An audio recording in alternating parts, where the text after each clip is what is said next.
পটাশপুরে রাস্তা ডুবে গ্রামের ভেতরে হু হু করে ঢুকছে জল। নদীর জল বাড়তেই ঘর ছেড়ে নিরাপদ আশ্রয়ের খোঁজে এলাকার মানুষজন। ভয়াবহ বন্যা পরিস্থিতির আশঙ্কায় আতঙ্কিত পূর্ব মেদিনীপুরের পটাশপুরের বিস্তীর্ণ এলাকার মানুষজন। কয়েকদিনের টানা বৃষ্টিতে পটাশপুর 1 নম্বর ব্লকের নইপুর, গোপালপুর, গোকুলপুর সহ বিভিন্ন এলাকায় রাস্তা, ঘরবাড়ি জলের তলায়। কোথাও রাস্তা ডুবে সেই জল হু হু করে ঢুকে পড়ছে গ্রামের ভেতরে।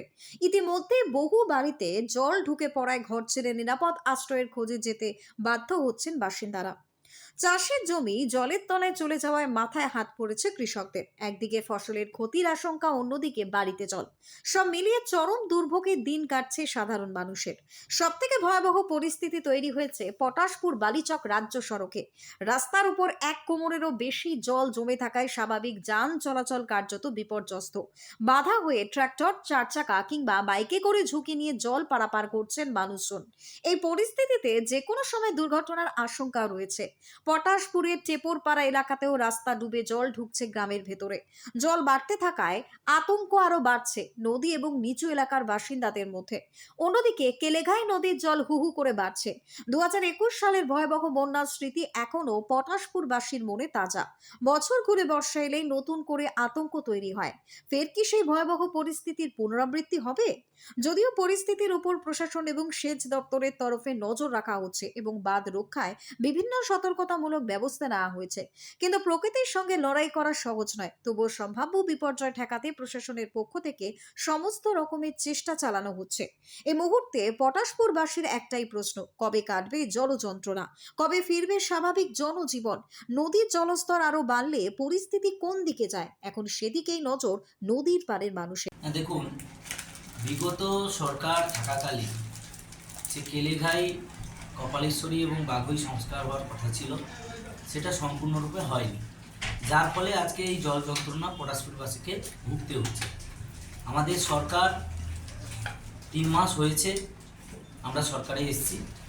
যথেষ্টভাবে আমাদের সরকারের যারা মন্ত্রী রয়েছেন এবং ডিপার্টমেন্টের যারা অফিসার রয়েছেন, তারা যথেষ্টভাবে কেলেঘাই, কপালেশ্বরী এবং বাঘই নদীর তীর বরাবর যে সমস্ত গ্রাম এলাকাগুলো রয়েছে, সেগুলোকে সংরক্ষণের জন্য বিভিন্ন উপায়ে তারা প্রচেষ্টা করছে।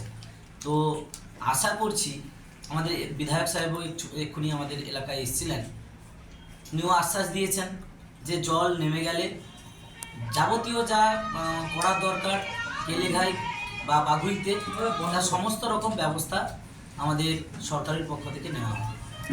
এই জল বলি, এটা বাঘুইর জল, মূলত পুরো পশ্চিম মেদিনীপুর এলাকার দাঁতন, আমাদের নারায়ণগড় এরিয়ার পুরো জল এই বাঘুই নদী হয়ে নামে। সেই জল অত্যাধিক অতিবৃষ্টির কারণে এত পরিমাণে জল এখানে পুরো স্টক হয়ে এতটা জলটা বেড়ে গেছে। যে কতগুলো গ্রাম এখন জলের তলায়? এখনো পর্যন্ত আমাদের এই নইপুর, গোকুলপুর এরিয়া মিলে মিনিমাম 5খানা গ্রাম জলের তলায়। আমরা আর কিছুক্ষণের পরেই প্রশাসনের সহযোগিতায় সেই সমস্ত গ্রামে পৌঁছবো, সামগ্রিক কিছু ত্রাণ, এবং সেখান থেকে মানুষজনকে উদ্ধার করে স্থানীয় স্কুল বা অন্য কোথাও ত্রাণ শিবিরে আমরা পৌঁছে দেওয়ার চেষ্টা করি। ছোটো গাড়ির চলাচল একদম বন্ধ হয়ে গেছে। যা বড় ট্রাক বা অন্যান্য যানবাহন, যেগুলো বড় গাড়ি রয়েছে, বড় ভেহিকেলস, ওইগুলোই শুধুমাত্র চলাচল করছে। বাকি বাইক হোক, ছোট প্রাইভেট কার হোক, এ সমস্ত যানবাহন কিন্তু চলাচল বন্ধ হয়ে গেছে। এইটা জল নিকাশি বলতে কেলেঘাইয়ের যে জল, সেটা প্রপারলি মানে একদম এত পরিমাণে ফুলে ফেঁপে উঠেছে, যার ফলে বাঘুইর জল পাস হচ্ছে না। সেই জল জমা হয়ে পুরো আমাদের যে রাজ্য সড়ক রয়েছে, ডেবরা বালিচক পটাশপুর যে রাজ্য সড়ক রয়েছে, সেই রাজ্য সড়ক মানে বিস্তীর্ণ এরিয়া জুড়ে সেগুলো ট্যাঙ্কি হয়ে গেছে পুরো জলটা, যার ফলে জল রাস্তার উপরে চলে এসেছে।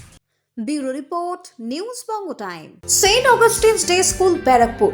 Success for every child. Admission open session 2026 to 2027. Contact number 9007934555. AM jewellers Ichapur, Anandamath. আমাদের মেকিং চার্জ 3%। আমাদের লাইভ দেখুন JM জুয়েলার্স ফেসবুক পেজে প্রতিদিন রাত 7:35 আমাদের ভিডিও শেয়ার করলে পেয়ে যাবেন সোনার নাকছাবি একদম ফ্রিতে। ঠিকানা ইছাপুর, আনন্দমঠ, উত্তর 24 পরগনা। যোগাযোগ 7439131404। আমাদের অনলাইন ডেলিভারির ব্যবস্থা আছে। করব।